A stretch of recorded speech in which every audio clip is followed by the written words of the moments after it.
Brady in a deep dive into secret societies, specializing during this initial phase in the skull and bones. What do you got for us today, Warhamster? All kinds of fun stuff. We've been focusing a lot on all the business connections to these Skull and Bones alumni, how they end up in these different seats of government influence, whether it be foreign policy to international investing. Espionage has always been about investment bankers and lawyers, and we're seeing that quite a bit. Today, we're going to see some connections that bring it a little closer to some of these foundations that we want to get into. And you'll see the same connections over and over again. It's just too many times to be a coincidence. And I'm getting ready to, officially call Skull and Bones no longer the Order, but the Order of Forrest Gump, because they just keep showing up in the damnedest places. And we're going to give you some more examples of that today.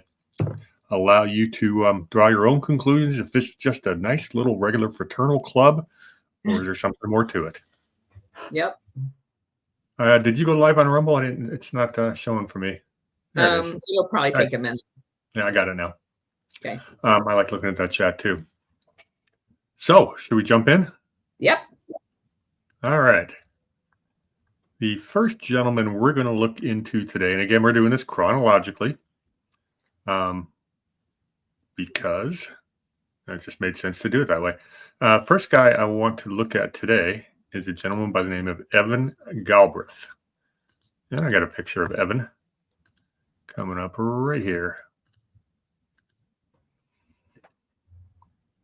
It's Evan Galbraith. People may recognize the face. We're getting into modern times now. You can see there on the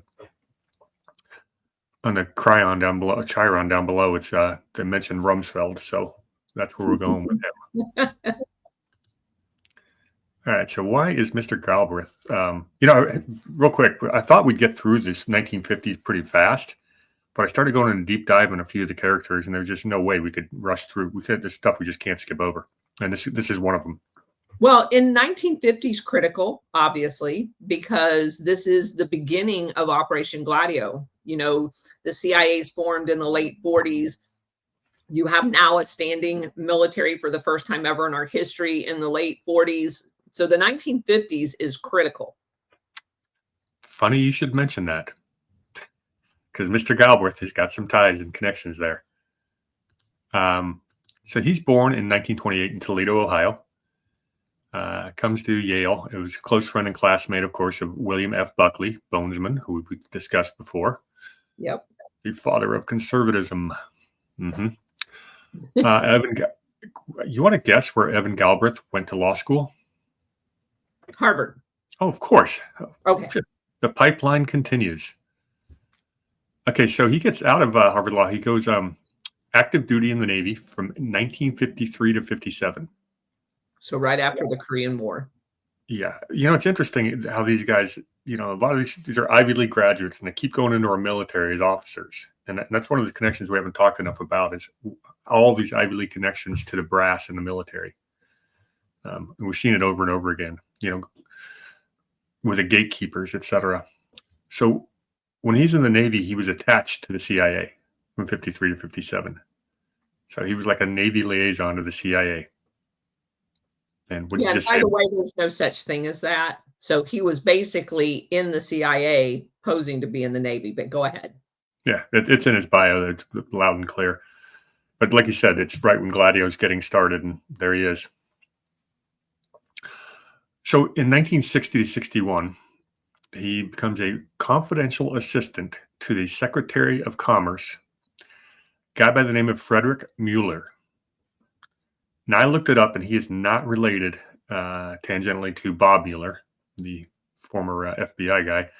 But while I was doing that, it was kind of interesting. It turns out that Robert Mueller's father, which I did not know until earlier this week, Robert Mueller's father was an executive of one of these companies on the insiders known as DuPont. I did know that. And that is crazy because it explains so much as far as protecting the oligarchs. Makes a ton of sense. I mean, that's really what before there was Gladio, a regime change stuff. DuPont was, right down there in South America, making their money in fruit and shipping. So Yep. yeah, that is definitely pretty much down there at the square one. So the Commerce Department, the Secretary of Commerce is really interesting. I wanted to read, this is straight from their website. The U.S. Secretary of Commerce heads the Department of Commerce and is responsible for promoting economic growth, job creation, here it comes, sustainable development, while advancing U.S. business interests both domestically and globally. So I've got to say a couple of things here. First of all, when you first come into the military, and you have no military experience, you are never detached to a agency. You cannot represent the Navy because you don't know a damn thing about the Navy. Okay? So in no time in history would somebody as a brand new officer in the United States Navy be attached to the CIA. So why was he attached to the CIA? And You the know only what I'm guess, saying? yeah, and that's the connection here. Really, his only real job skills to that point is he was a member of Skull and Bones, a secret society, and he went to Harvard Law. Yes. Those are his credentials. Yes. So he is not a Navy liaison to the CIA because he's not really actually even in the Navy because he doesn't know a damn thing about it. So Yeah. that's a foot stomper for me. No, that's important. It's important you bring that up because it really highlights that it's who you know, not what you know. Yes. He was part of a secret society. Maybe went through some secret rituals, but whatever. He could be trusted. Whereas somebody who's, 10, 15 years in the Navy that didn't have the same background couldn't be trusted. Correct. So also I want to point out that the Secretary of Commerce over all of these decades of researching into Operation Gladio all play a pivotal role, because why are we cooing all of these countries? To steal their resources and open up their markets to the oligarchs in the West. And who does that? The Secretary of Commerce is the action officer for the oligarchs to go into these foreign countries after they've regime changed. And so, again, let me just re-emphasize this. This guy has no skills. How did he become a quote unquote confidential assistant to somebody significant enough to be the Secretary of Commerce when basically now his only credentials is the CIA? And under Dwight D. Eisenhower, I might add, who was the creator, as from the US's perspective, of Operation Gladio. Well, you've already nailed home the conclusion that we were going to get to, but we're going to hammer it home even further because that's exactly correct. Just last week, we just talked about the Export-Import Bank doing the exact same thing. And these people have their people as the gatekeepers or the bottleneck positions. They're all connected to the same families over and over and over again. It's not a coincidence. All right. So what was going on at that point in time? The Secretary of Commerce was pretty darn important. They were doing some things like the Export Expansion Program, where they were reorganizing the Bureau of Foreign Commerce. They were trying to counter Soviet influence. That was their excuse. And this comes right on the heels of Sputnik and the great scientific explosion. They're trying to open overseas trade centers. And of course, they started the first trade center was in nowhere other than City of London, 1961. They were the Department of Commerce was in there trying to integrate Western Europe's economic growth coming out of World War II. So this guy's, what do we call him? The confidential assistant, while the Secretary of Commerce is creating the following entities: the EEC, that's the European Economic Community; the OEEC, the Organization for European Economic Cooperation; and of course, the Council on Foreign Economic Policy. This is technocratic speak. This is how the bureaucrats do things. They get their people in these positions of these quasi-governmental organizations, and that's how they basically supersede national laws and sovereignty. All of these are the predecessor of the European Union.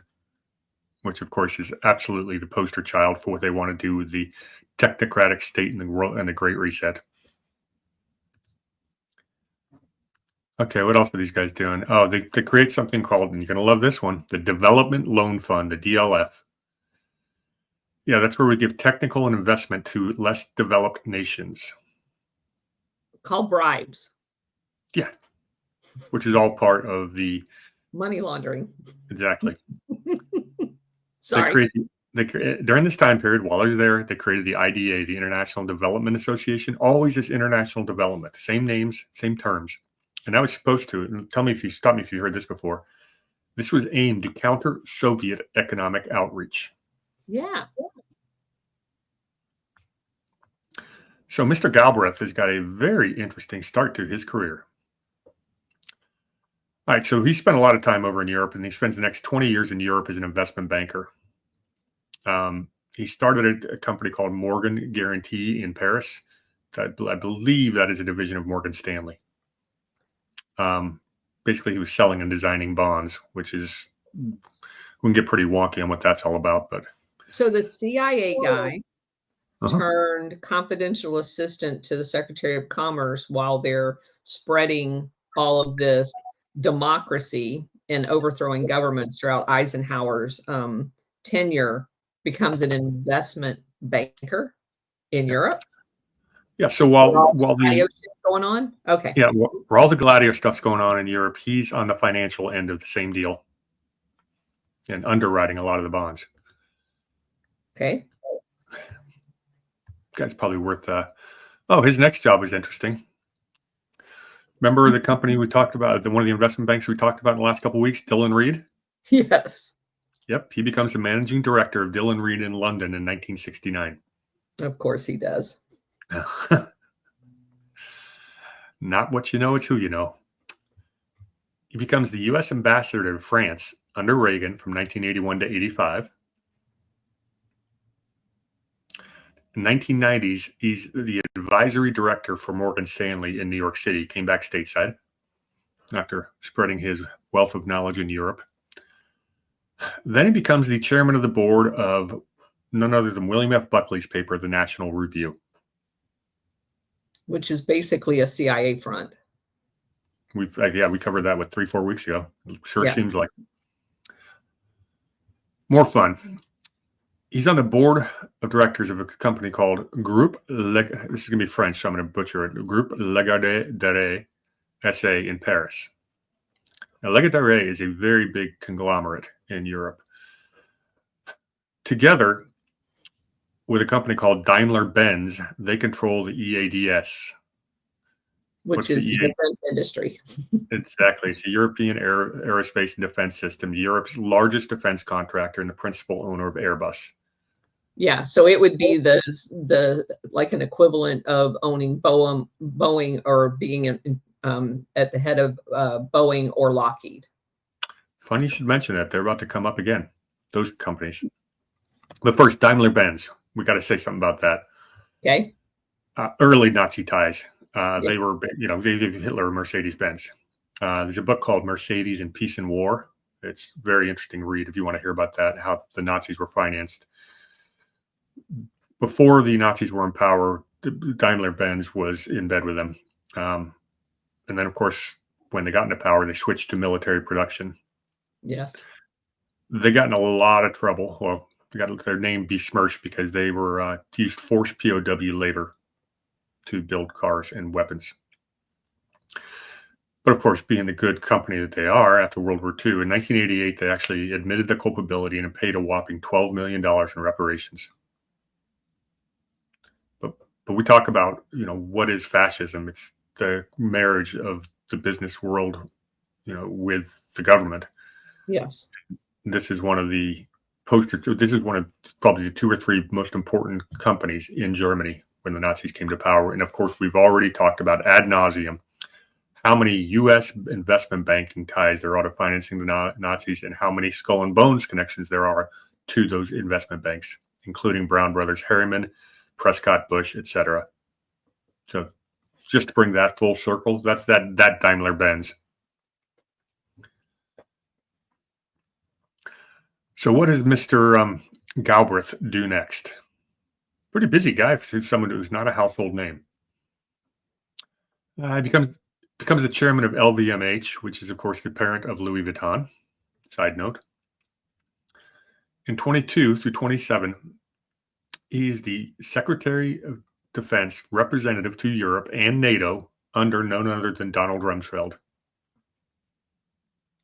So he's right back around to Operation Gladio. Uh-huh. That's crazy.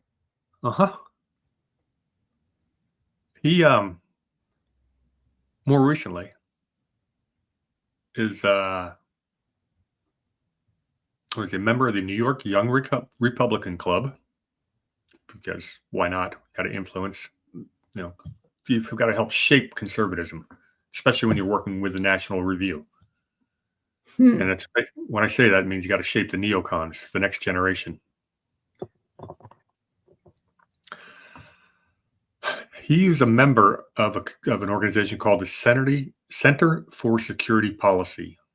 Yeah. Are you familiar with? Oh, yeah. Yeah. This is the anti-Muslim think tank founded by Frank Gaffney Jr., who was, of course, the Assistant Secretary of Defense for International Security Affairs under Reagan. The donors for the Center for Security Policy are interesting.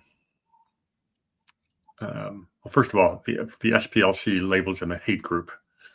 Of course, they do, but the donors include, you ready for this? Boeing, General Dynamics, Northrop Grumman, Raytheon, and General Electric.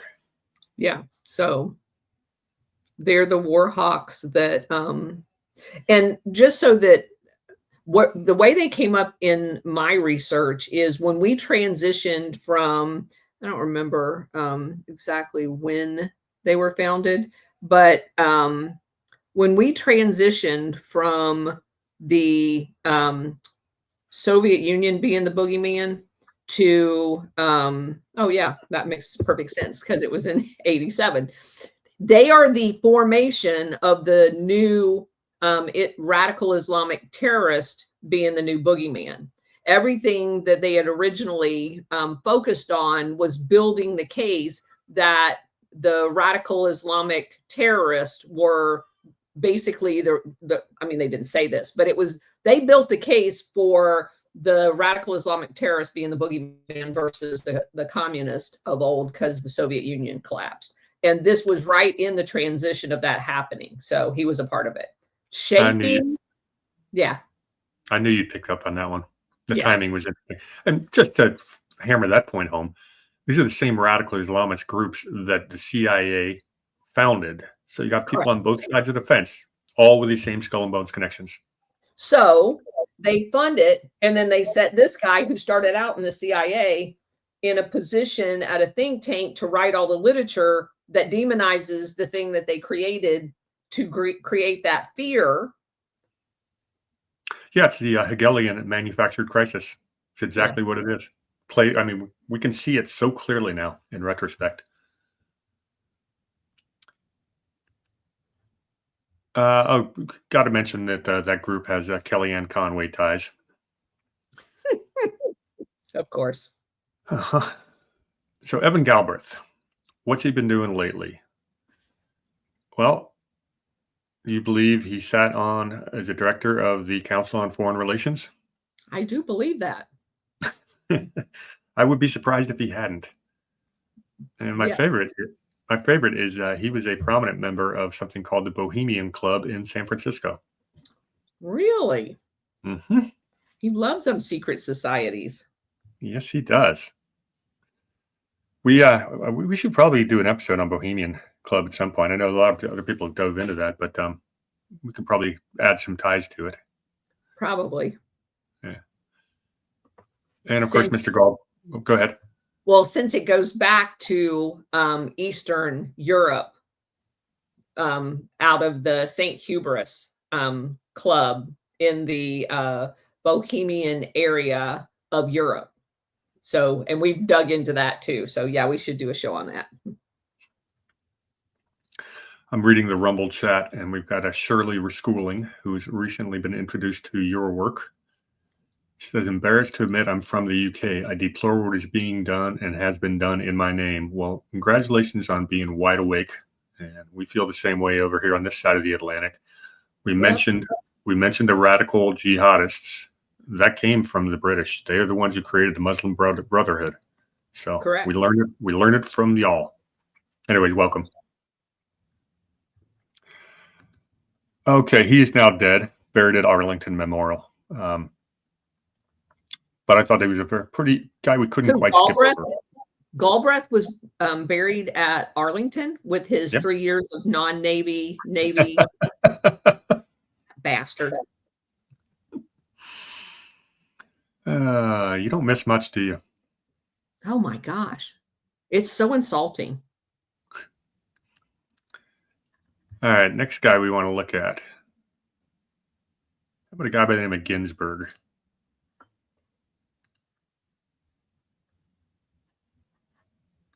And I'll show you what he looks like. Right about now.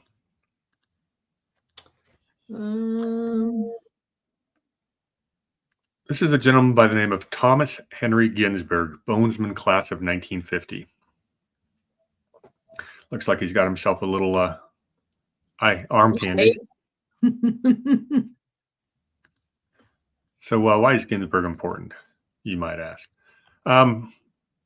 He's born in 1926 to a Jewish family in Manhattan. He's like, I believe, only the second or third Jewish bonesman we've ever had. Once again, addressing the idiotic internet fallacy that the Jews run the world. I think quite clearly we've stated that there's some other people that have a pretty big seat at the table as well.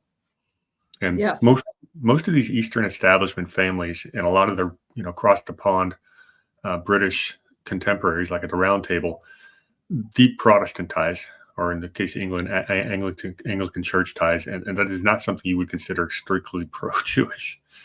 In fact, you could probably say that the Puritans in America were about as anti-Jewish. Jews couldn't even get a job on Wall Street until after World War II.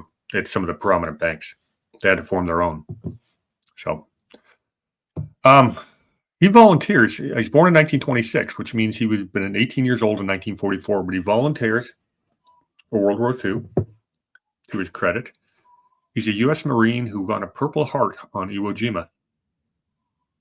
So props to Mr. Ginsburg for his service. Then he goes to Yale. Of course, he's a classmate of Buckley.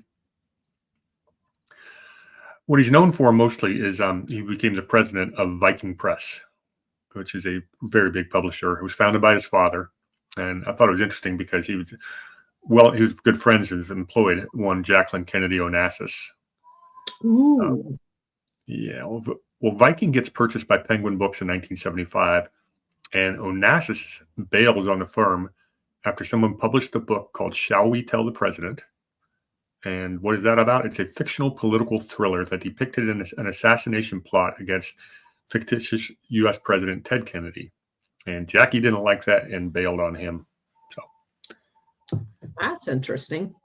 Yeah, nothing too deep or dark, but but when you're in publishing, though, you control with what people read to some degree, and you control what people think by reading.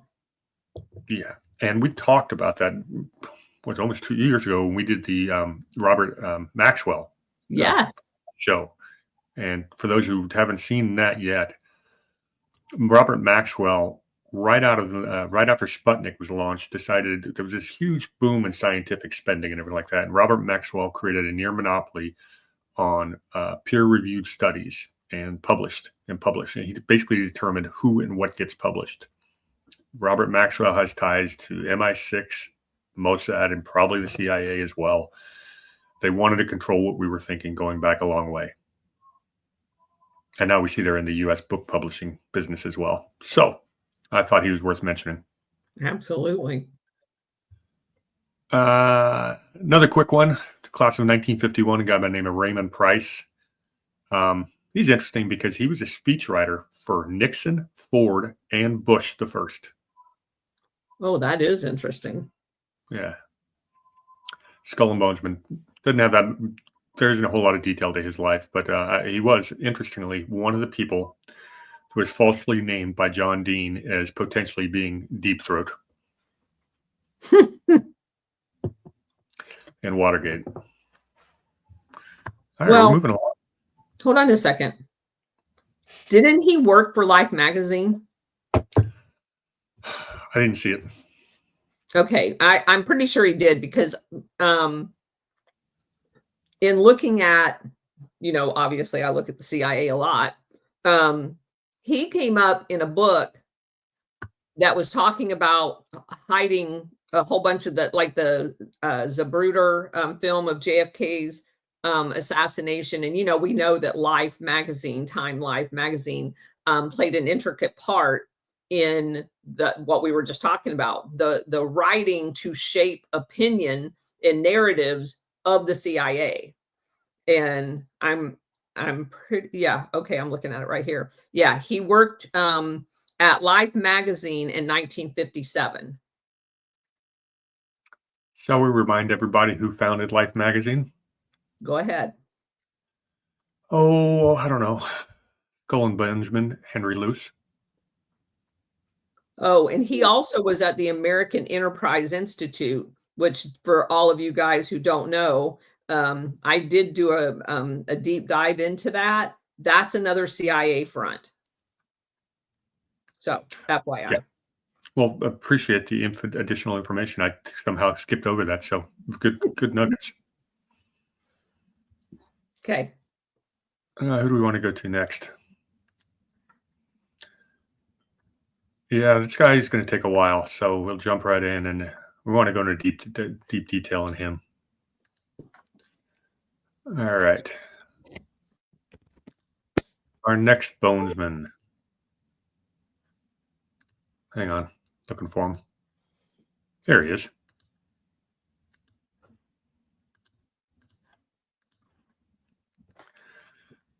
This is a gentleman by the name of William H. Donaldson. I know him. I thought you might. Well, why do we feature him? He's a bonesman, class of 1953. He's born in 1931 in a place called Buffalo, New York. There's so many from there. Figured I wouldn't be able to move past that very quickly. And he's got those of you who are new to the series, Wild Bill Donovan's hometown was Buffalo, New York. And there's a lot of nefarious characters and a lot of very, very, very, very rich people that are originally from Buffalo, New York. So, yeah, you're the one who turned me on to the Buffalo connections, and now I can't not notice it. It keeps showing up. It does. I want to go back into a bunch of old notes and see what I missed on that by not picking up that connection. But yeah, there's a few of these places: Stamford, Connecticut, Buffalo, New York, Cincinnati, Ohio. Yeah. Yeah. Okay. So, oh, interesting. His wife, Donaldson, didn't come from a really notorious family. They were probably upper middle class, but his wife was a woman by the name of Jane Phillips Waring. And she is the daughter of someone called Roy Cleveland Waring, who's a very successful Buffalo businessman in real estate and insurance. Ooh. Yeah. We bring that up. We emphasize that because we've seen a lot of these people be execs at insurance companies because they do control vast amounts of capital. So that's where Donaldson comes from. Oh, by the way, his wife, direct descendant of Miles Standish. Oh my gosh. Yeah, so very old money. I don't think it gets much older than that in America, does it? No. Okay, so what's Donaldson done to make him worth our notice? Once again, he's got a bonesman. He serves as the first lieutenant of Marines in Japan and Korea in 1953 to 55. This is right after he got out of Yale. He becomes, tell me if this sounds familiar, he's the aide de camp to the commanding general of the 1st Provisional Marine Air Ground Task Force, which I believe was Brigadier General Edward Craig, but I can't verify that. Wait a minute. He was only in the service for 2 years, and he's an aide de camp? No. No. No, that doesn't happen. It's happened twice today. Yeah. No. Okay, keep going. Well, let me just say this for you guys that don't know.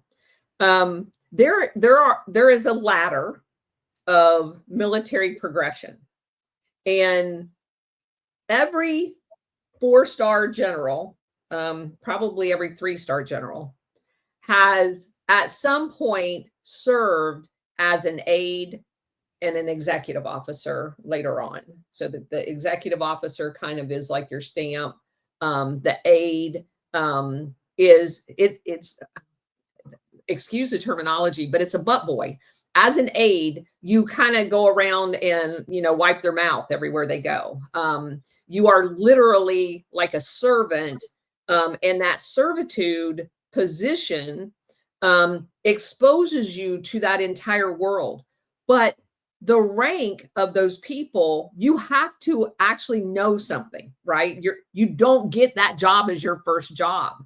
You are normally a junior officer, like a captain, but you don't have it as your first job unless you're a bonesman, apparently. Okay, keep going. With deep Buffalo connections. And that's all he had. That's his whole resume at this point. Is he's from a wealthy Buffalo family, married in a wealthy Buffalo family, and he went to Yale and was in Skull and Bones. That's all we have on him. But he gets this position. And of course, that means he gets to meet everybody. But why does he get trusted with all these insider jobs? Yes, because he's Skull and Bones.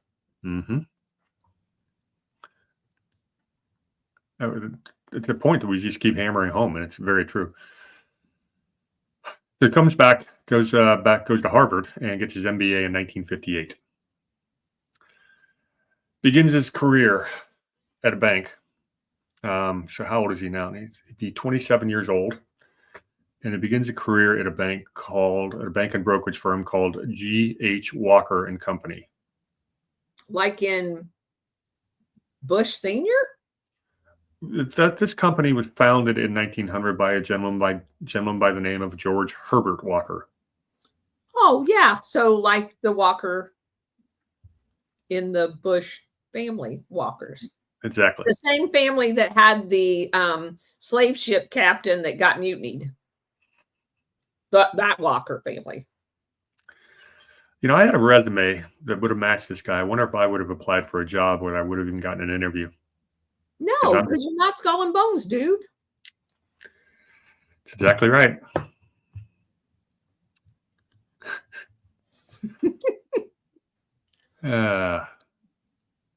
We could go. We've already done the Walkers ad nauseum, so I'll skip over that part. So this is where he gets really interesting. He returns to Yale, and he founds something called the Yale School of Management. This is a big deal. He's the dean and professor of management studies. You hear about the managerial revolution, which is very similar to the technocratic party.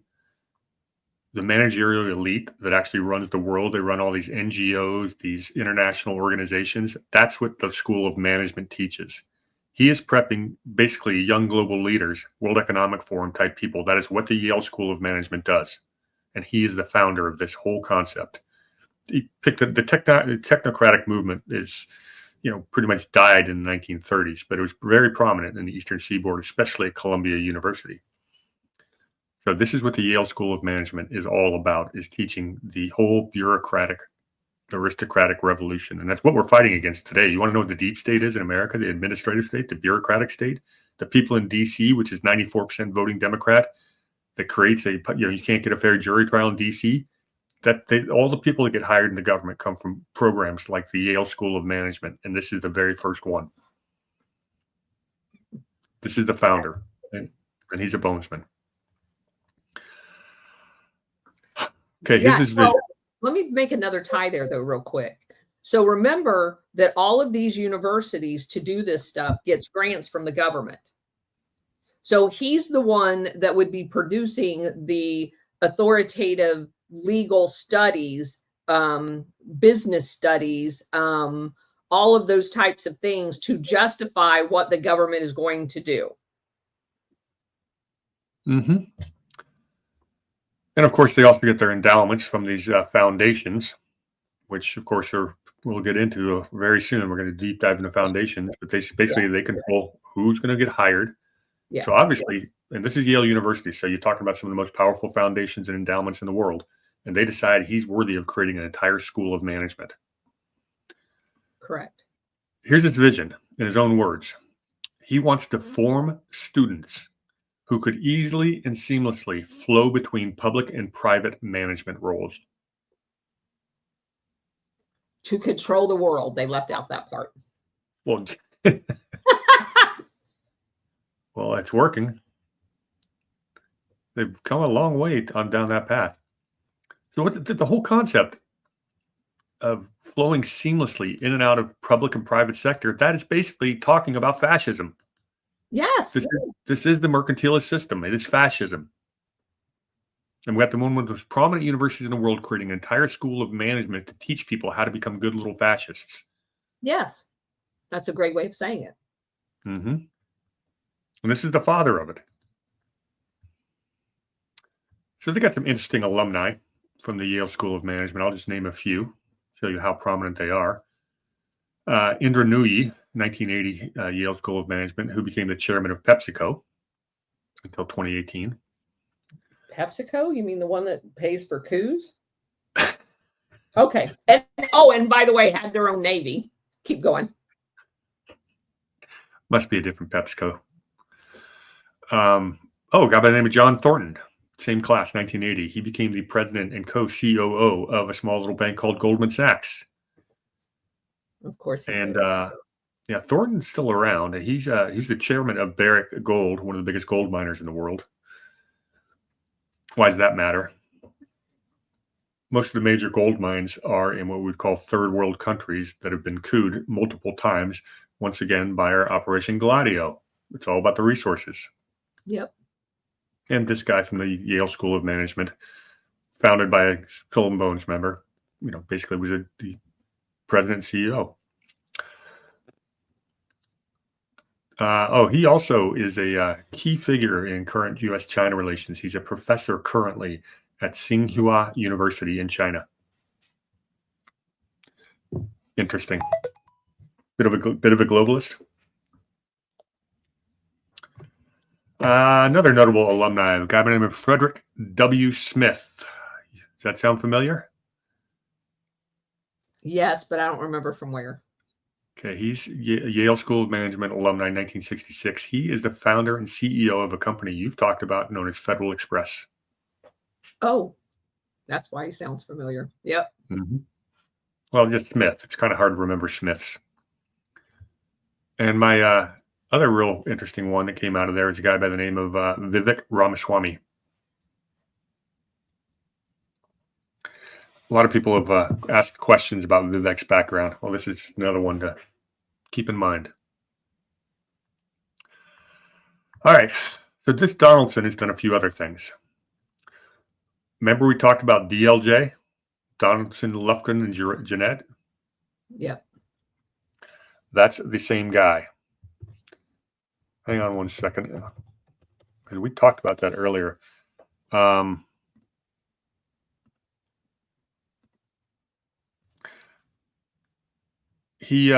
we talked about James Buckley, Buckley went to work for DLJ Investment Bank, which was founded by the Bones, and William Buckley's brother James went to work for DLJ, which is co-founded by William Donaldson Bonesman.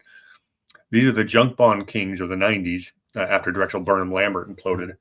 And there'll be another Bonesman in the future that worked for DLJ. They are now out of business.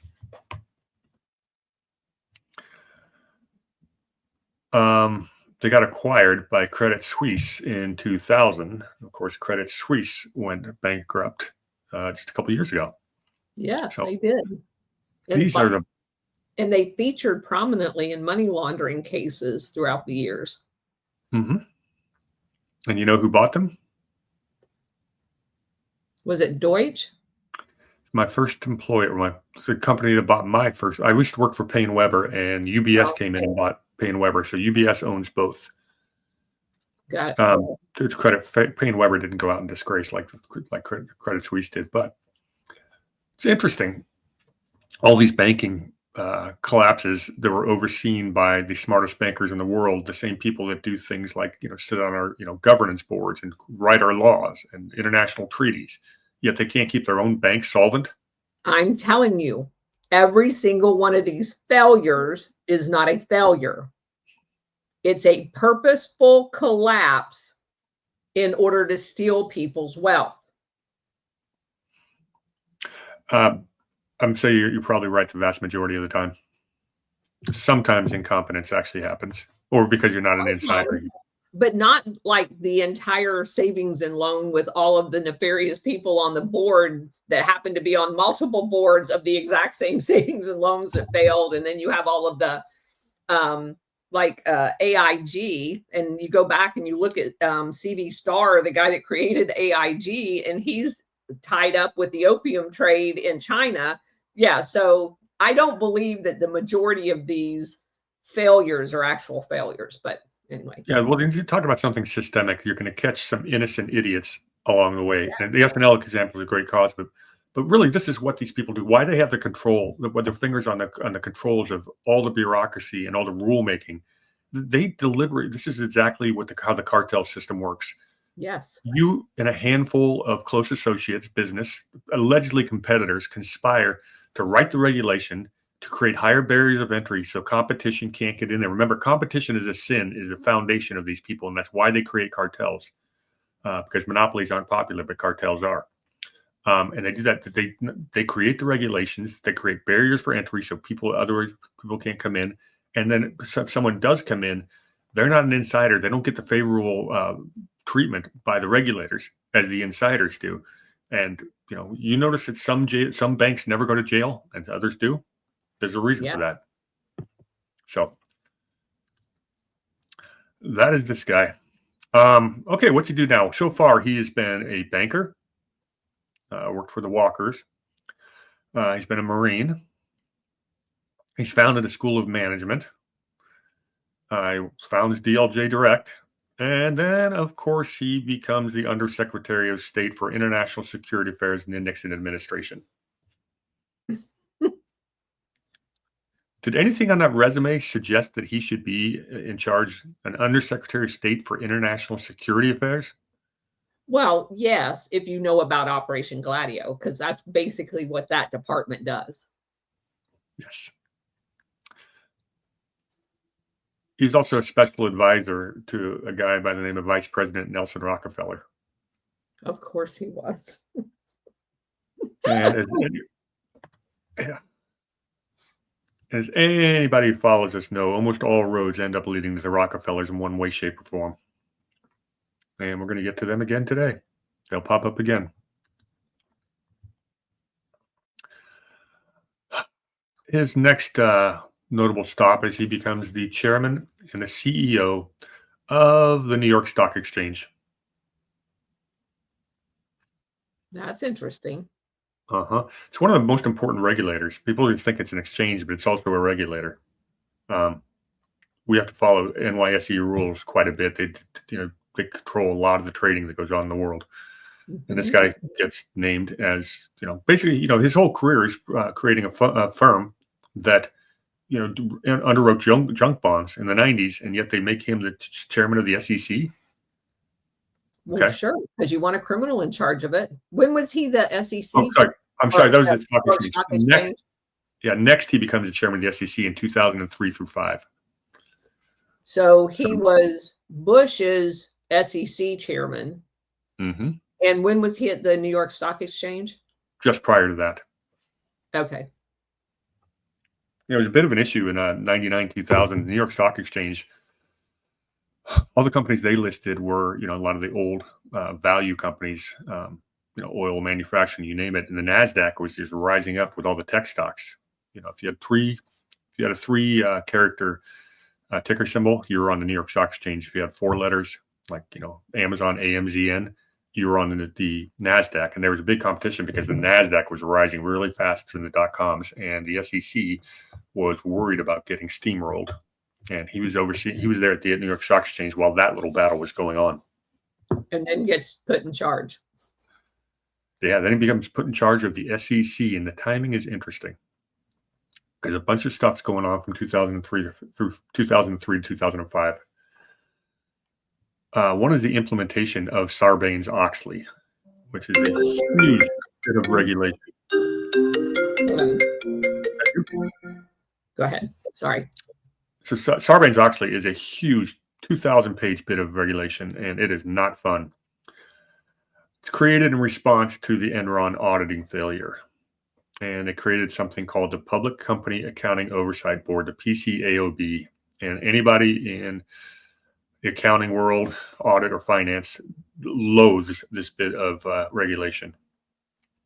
Sarbox rules are a pain in the rear end. And by the way, Enron was not an auditing problem. Enron was a crook problem, but go ahead. Well, theoretically, the auditors are supposed to find that out, but once again, that doesn't happen when they're crooks. What's funny about Sarbox is, might have even been well-intentioned, but has it actually improved anything in our public auditing? Do you have any more faith in the books of some of these publicly traded companies today than you did 20 years ago? Are they still going bankrupt and stealing people's money? Happens all the time. Okay, then no. Yeah, well, if you had my previous career, you'd understand that there really has been no change other than additional regulations, which means you have to hire more people, mostly lawyers, to keep you in compliance. And most of those regulations hurt us and not them. Mm-hmm. Yeah, your cost of funds goes up for that. Yes, it does. So he's also there when they finalized the settlement with the 10 major investment firms over the conflicts of interest after the dot-com implosion. It was a total of a $1.4 billion settlement. He's the one who negotiated that with the 10 biggest Wall Street banks.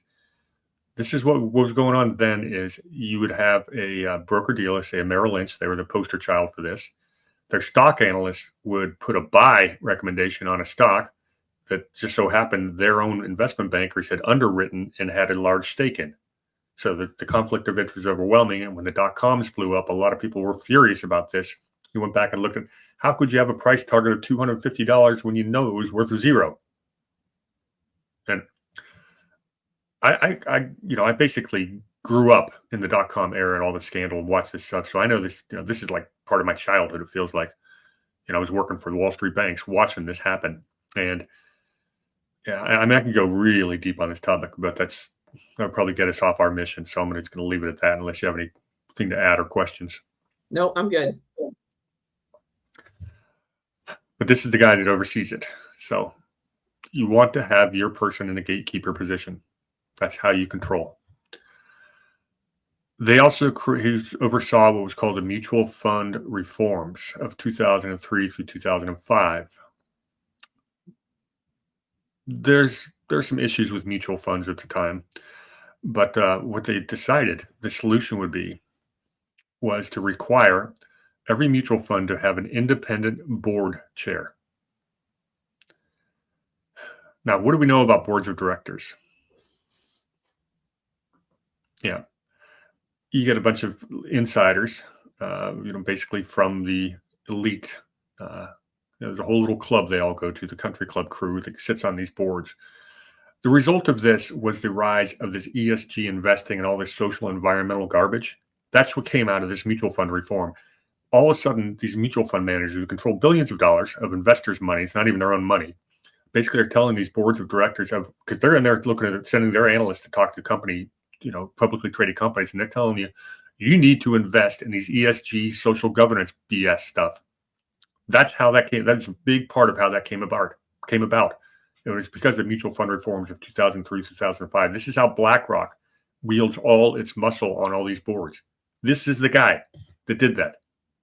Everyone complains about how BlackRock, and State Street and Vanguard, because they manage the shares of everyone else, because they are the mutual fund manager and they decide they get the power to vote the proxies.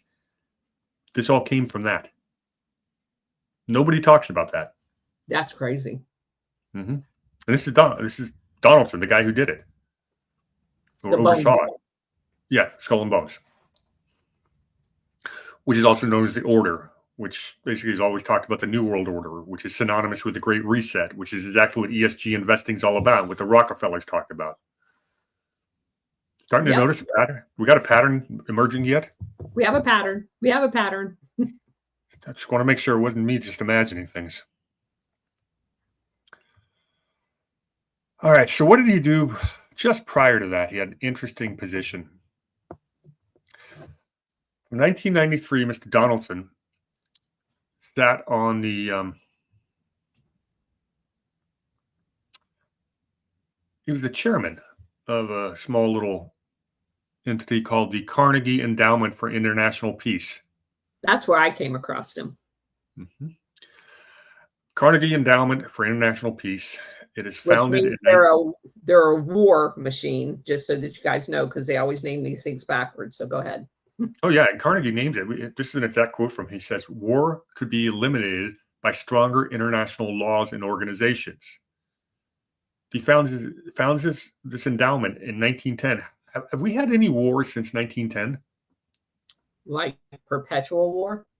Yeah, like we jumped immediately into World War I, and then World War II, and then Korea. I mean, this is what the Carnegie Endowment, founded in 1910, and I've got to hammer this point home again. Carnegie Endowment was the very first tax-free family foundation. The Rockefellers came about 2 months later. They created these family foundations in 1910 while their own lieutenants were down on Jekyll Island, South Carolina, creating the Federal Reserve Bank, which got passed in 1913, along with the income tax in 1913. So they took their entire robber baron wealth, put them behind these charitable foundations, so they never had a generational wealth would never pay taxes again, while the rest of us got the income tax. That's what these guys did. And I'll hammer that point home every single time it comes up because it's disgusting they got away with that.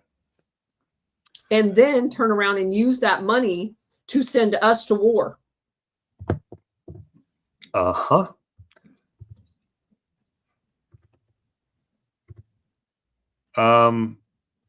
Interesting. The first chairman of the Carnegie Endowment was none other than Elihu Root. Oh my gosh. For those who don't remember, Elihu Root, was the guy whose law firm. First of all, Elihu Root was a Secretary of State from 1905 to 09. He was a Secretary of War from 1899 to 1904. He's the guy that framed civilian governments of Cuba, Philippines, and Puerto Rico. I'm sorry. He was succeeded in his position by none other than Bonesman William Howard Taft. The reason we talked about him earlier was because Bonesman Henry Stimson worked for his law firm after law school. So that's Mr. Root. He is the guy that oversaw the Panama Canal, the Philippines, everything. Yeah. He's evil personified. Yeah, that's your Carnegie Endowment for International Peace. That's the first chairman. They had another former trustee who's worth mentioning. A guy by the name of Robert Brookings. Of the Brookings Institute? Yes, indeed. So in 1917, he's appointed to the War Industries Board and the Price Fixing Committee. Is that fascism? All the war profiteers have to come knocking on his door, and he decides who gets to make the profits of the government. Yep. This is where you get the $400 toilet seats. And Brookings Institute, just so you guys have a point of reference, is very similar, if not identical, to the Chatham House. And so, go ahead. Yeah, that's the next point I'm going to say.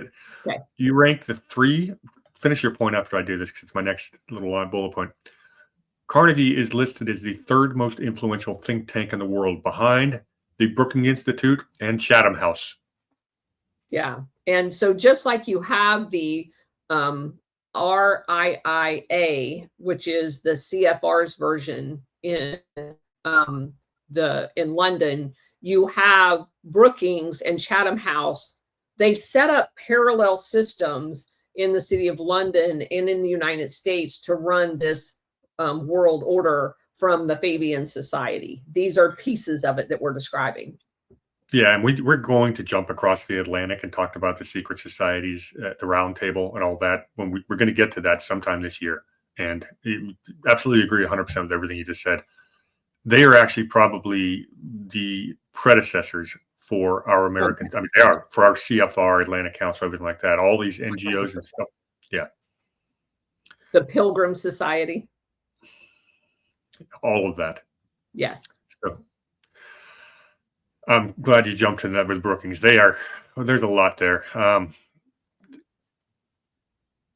Talking about Carnegie again, one of their directors of the Division of Economics and History was part of drawing up the United Nations Charter in the first place. So the same little group of people that tried to give us the League of Nations after World War I gave us the UN Charter, which is basically a pathway towards global governance, which is the opposite of sovereign nationality. How about some other Carnegie chairmen? 1945, this guy by the name of John Foster Dulles. Have we come across his name before? Oh, just about 1 billion times. Yeah, well, for those who don't know, John Foster Dulles, brother of Allen Dulles, he was the Secretary of State when Allen was the CIA. They are the same, CIA and Secretary of State. One's the public-facing, one's the covert. John Foster Dulles and his brother Allen are both alumni from the law firm Sullivan and Cromwell, who were orchestrating the coups in Hawaii and the Philippines before we had an intelligence agency. So that's now that everybody forgets Eleanor.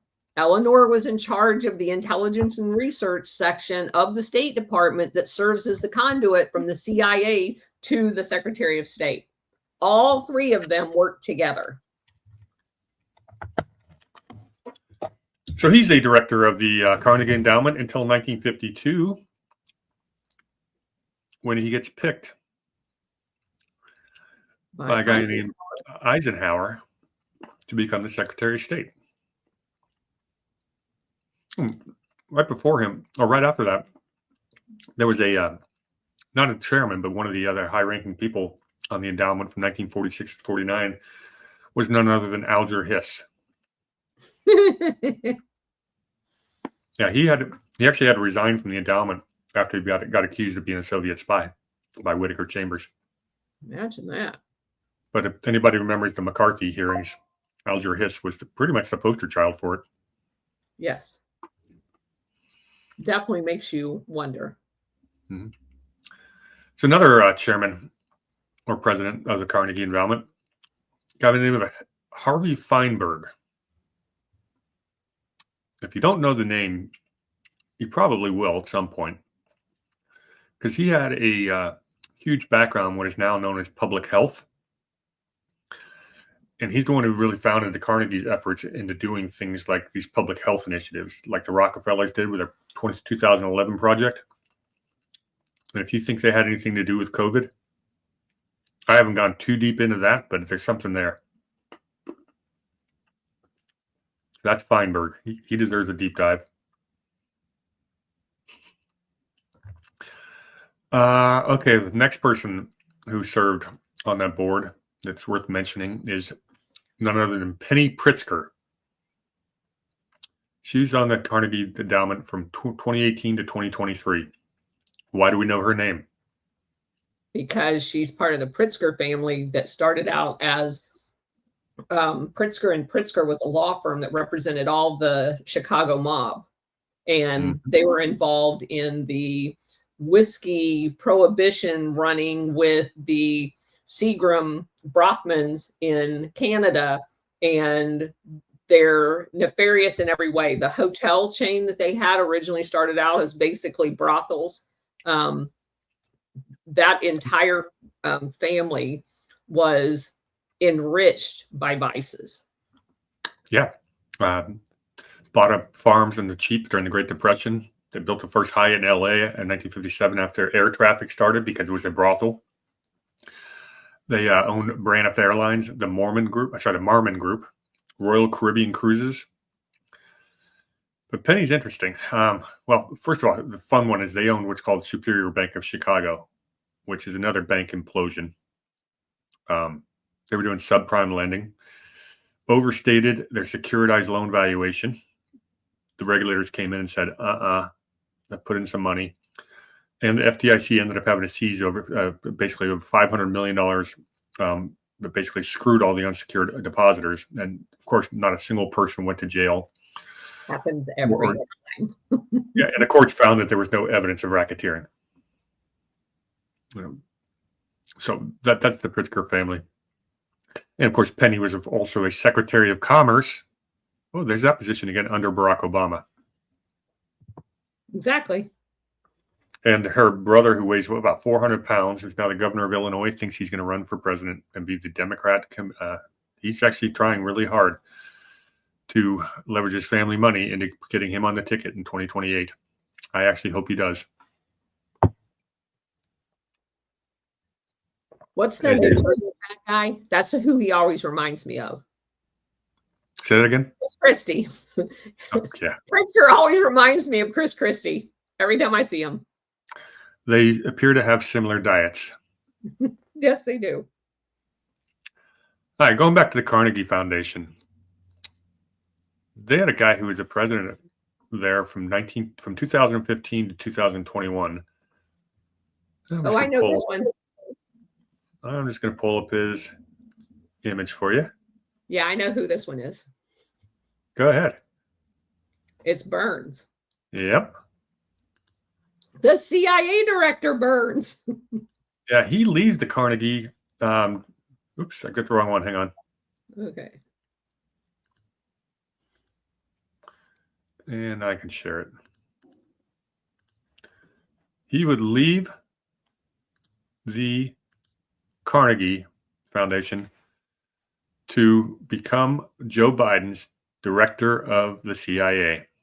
Yes. So the war guy that is running the funneling of money into nefarious things becomes the CIA director who channels money into nefarious things. So it really wasn't even a job change.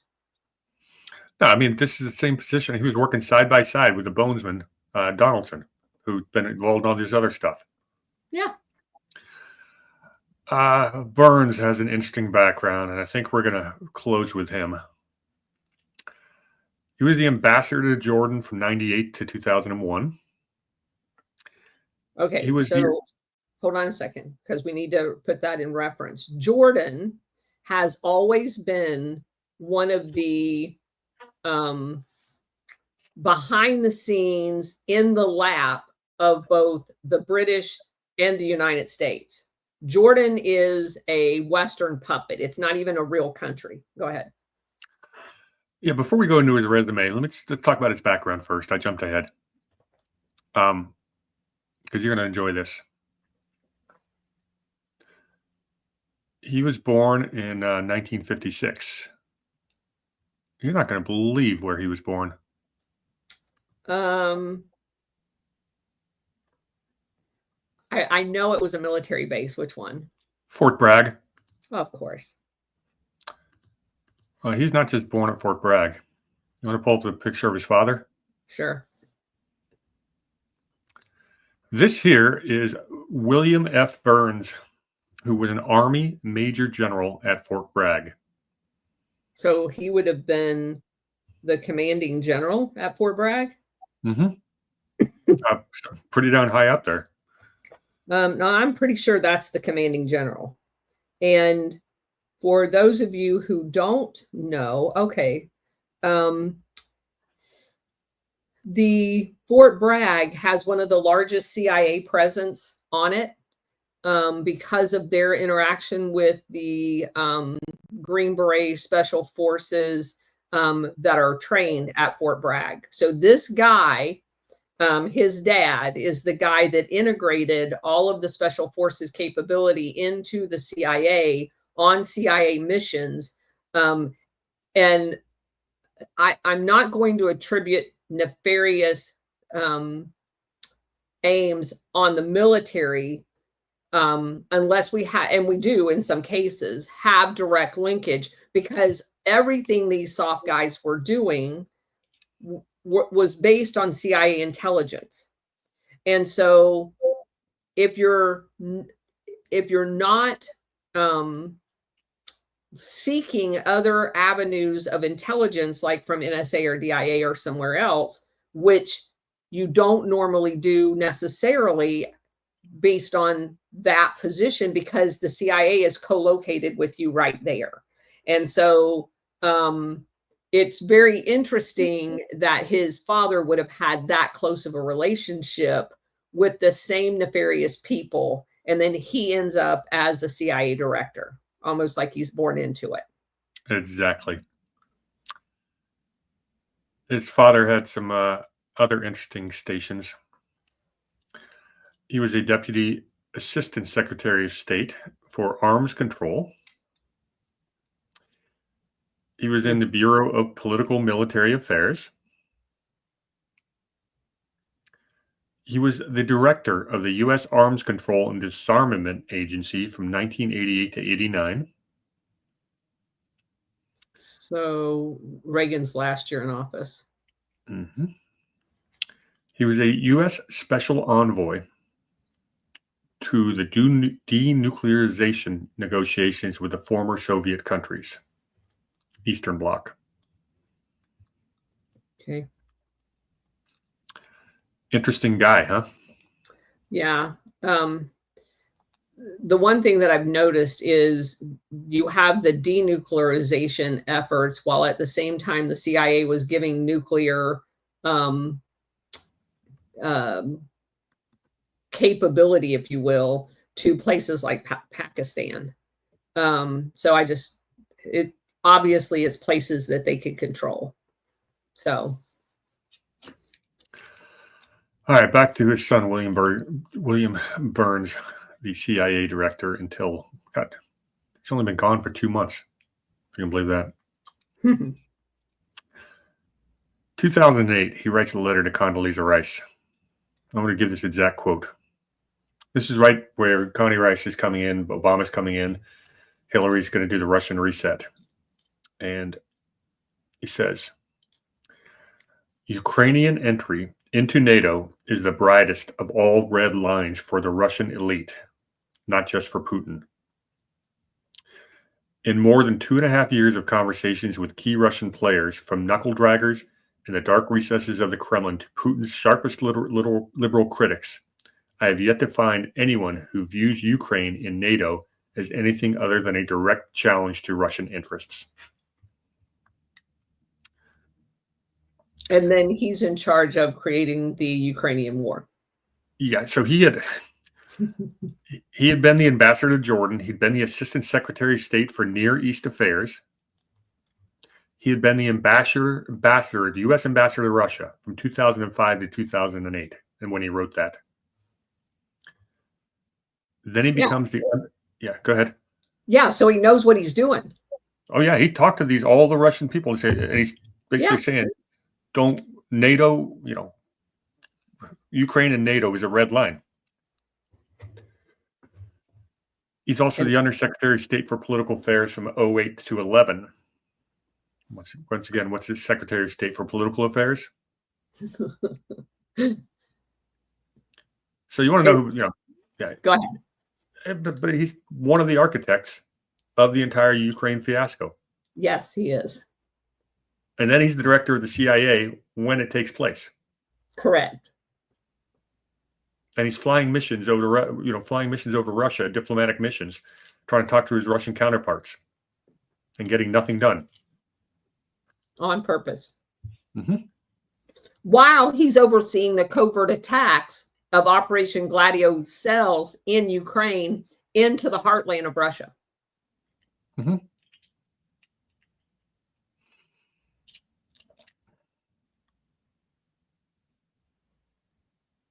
So is that...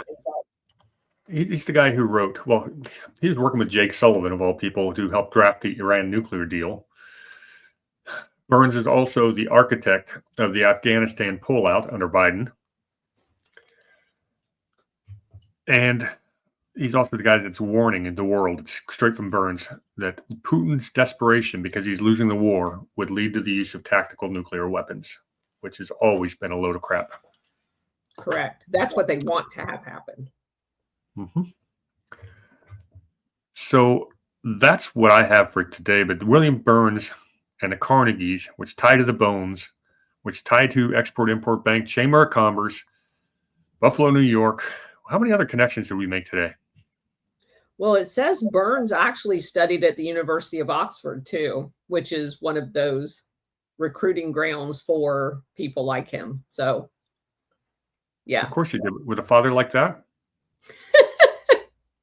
Yeah. It's crazy. Yeah, it really is. Glad we got through that a little quicker than I expected. I don't want to jump into anyone next. No, that's fine. We're good. Good stuff, though. 1950s. There's a few more. Okay. And we will be back next week to present them. Yeah, I've got a root canal next Thursday. Well, we will reschedule it to accommodate your dental. I appreciate that. I'm gonna have I'm gonna be on. Apparently they're giving me some really. I can't even drive myself home. They're gonna have me on some pretty serious drugs.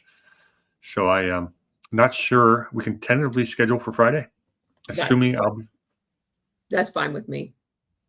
Okay, just I have no idea how much they're going to kick my butt or not. So yeah, we will tentatively schedule for Friday at noon, and we'll keep everybody updated. All right, cheers, everyone. Thanks. Thank you.